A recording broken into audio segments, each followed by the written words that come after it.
Wewe una shida gani wewe? Nagonga mlango zaidi ya mara 2 unashindwa kuja kufungua. Haya sasa mimi niking'atwa na mbwa huko nje?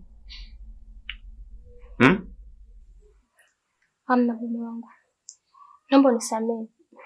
Nilipitiwa na usingizi, nilikuwa nimelala. Ulikuwa umesinzia?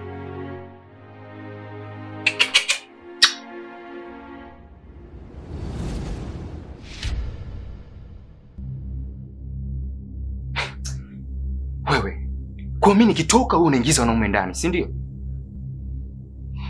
Hapana mume wangu. Mimi sielewi chochote. Yaani sijajua hata kama kulikuwa na mtu ndani mume wangu.